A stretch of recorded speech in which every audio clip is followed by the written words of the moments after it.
എം.ടി. രമേശ് സംഘടനാ തലത്തിൽ പ്രവർത്തിച്ചു വന്ന നേതാവാണ്. ഒരുപാട് കാലമായി ജനറൽ സെക്രട്ടറി സ്ഥാനത്ത് നിൽക്കുന്നു. സീനിയോറിറ്റിയുമുണ്ട്. അദ്ദേഹം പ്രതീക്ഷയോടെ നിൽക്കുകയായിരുന്നു. പക്ഷേ അദ്ദേഹത്തിൻ്റെ പേര് പരിഗണിച്ചില്ല. RSSനും അദ്ദേഹം സ്വീകാര്യനായിരുന്നു.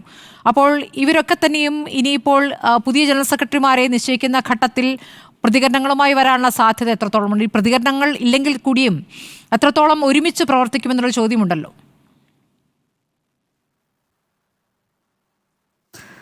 സ്മൃതി, കുറേ സാധ്യതകൾ അല്ലെങ്കിൽ കുറേ സ്പെക്കുലേഷൻസിന് നമുക്ക് സ്കോപ്പുണ്ട്.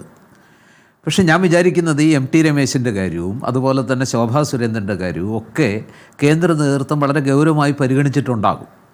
എം.ടി. രമേശ് പ്രായണ മാന്യനായൊരു വ്യക്തിയാണ്. അദ്ദേഹം വലിയ വാഗ്വാദങ്ങൾക്കോ അല്ലെങ്കിൽ വലിയ വിവാദങ്ങൾക്കോ ഒന്നും ഇടകൊടുക്കാതെ പാർട്ടിക്ക് വേണ്ടി വളരെ നിശബ്ദമായി തന്നെ പ്രവർത്തിക്കുന്ന ഒരു വ്യക്തിയാണ്.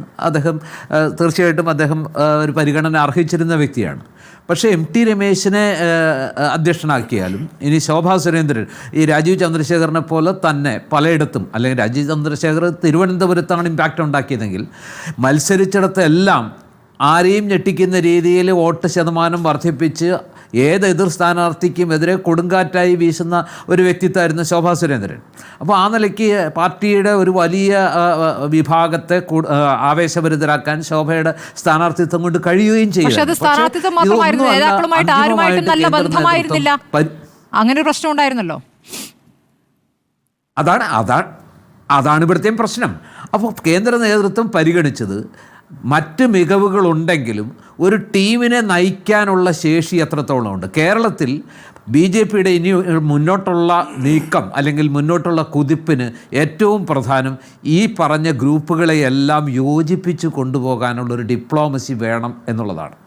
ഈ പറഞ്ഞ സുരേന്ദ്രൻ കഴിവില്ലാത്ത നേതാവല്ല, മുരളീധരൻ കഴിവില്ലാത്ത നേതാവല്ല, ശോഭ കഴിവില്ലാത്ത നേതാവല്ല. പക്ഷേ ഇവരുടെ എല്ലാം കഴിവിനൊപ്പം തന്നെ കഴിവുകേടായിട്ട് അവരുടെ ഗ്രൂപ്പിസമുണ്ട്. ഇപ്പോൾ പാലക്കാട് ഏറ്റവും ഒടുവിൽ നമ്മൾ കണ്ടത് എന്തുകൊണ്ടാണ്? പാലക്കാട് കൃഷ്ണകുമാർ എന്ന് പറയുന്ന സ്ഥാനാർത്ഥി ആരുടെ നോമിനിയായിരുന്നു? എല്ലാവരും ഏകകണ്ഠേന അല്ലെങ്കിൽ ഒരേ സ്വരത്തിൽ പറഞ്ഞത് അദ്ദേഹം ഈ പറഞ്ഞ സുരേന്ദ്രൻ്റെ സ്ഥാനാർത്ഥിയാണ്.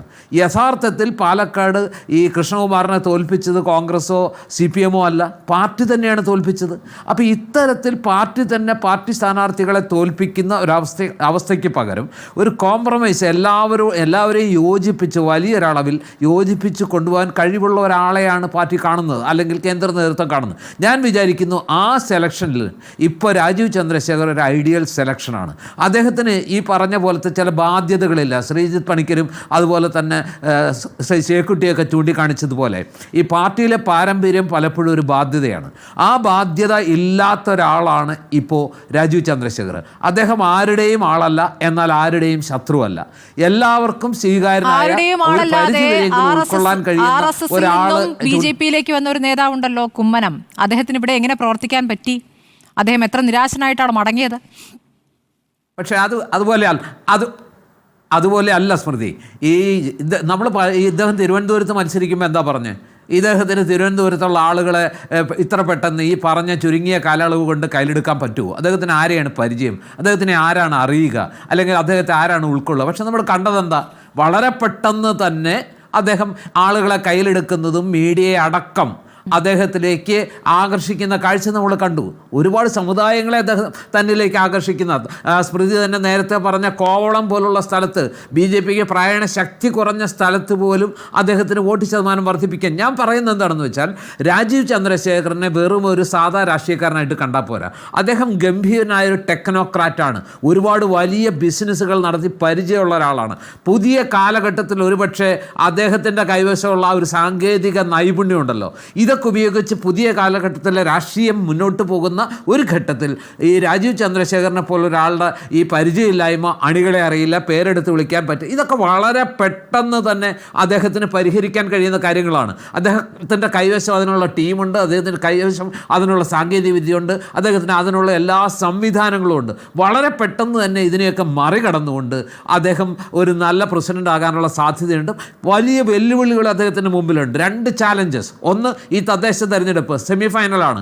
അതിൽ കുറെ കൂടി നല്ലൊരു റിസൾട്ട് ഉണ്ടാക്കാൻ കഴിഞ്ഞാൽ ആ ആ പ്ലാറ്റ്ഫോമിൽ നിന്നുകൊണ്ട് അദ്ദേഹത്തിന് നിയമസഭാ തെരഞ്ഞെടുപ്പിനെ കൂടുതൽ ആത്മവിശ്വാസത്തോടെ നേരിടാൻ കഴിയും. അതായത് ബി ജെ പിക്ക് ഇപ്പോൾ സംഭവിക്കുന്നത് വോട്ട് കൂടുമ്പോൾ അതിന് ആനുപാതികമായിട്ട് പല സ്ഥലത്തും വോട്ട് ചോരുകയും ചെയ്യുന്നുണ്ട്. അപ്പോൾ ഈ കൂടുന്ന വോട്ട് കൊണ്ട് ഈ ചോരുന്ന വോട്ടുകൾ അതിൻ്റെ ആ ഒരു പ്രഭ കെടുത്തുന്നുണ്ട്.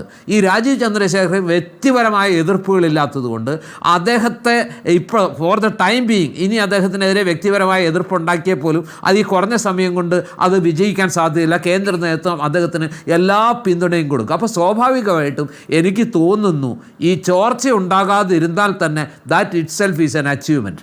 അത് രാജീവ് ചന്ദ്രശേഖരന് സാധിച്ചാൽ ഒരുപക്ഷെ വരാനിരിക്കുന്ന തെരഞ്ഞെടുപ്പുകളിൽ അതായിരിക്കും ഏറ്റവും നിർണായകമാകുക. അപ്പോൾ ശോഭയെ കൊണ്ടുവന്നാൽ ശോഭയെ തകർക്കണമെന്ന് ആഗ്രഹിക്കുന്ന ഒരു ബോധപൂർവം തന്നെ ശോഭയ്ക്കെതിരെ പ്രവർത്തിക്കും. അത് മുരളീധരനായാലും കൊള്ളാം, MT രമേശ് ആയാലും കൊള്ളാം, ഒരു വിഭാഗം വളരെ ശക്തമായിട്ട് മറുവശത്ത് പ്രവർത്തിക്കും. ഇവിടെ അത്തരം ഒരു കാര്യം ഉണ്ടാകില്ല എന്നതാണ് ഈ for the time being Rajeev ചന്ദ്രശേഖരന് ഏറ്റവും അഡ്വാൻറ്റേജസ് ആയിട്ടുള്ള ഒരു ഘടകം. ആ ഘടകമായിരിക്കാം അദ്ദേഹത്തിന് വരാനിരിക്കുന്ന കാലഘട്ടത്തിൽ ഒരുപക്ഷെ നല്ല പെർഫോമൻസിന് സഹായിക്കുക എന്നാണ് ഞാൻ വിചാരിക്കുന്നത്.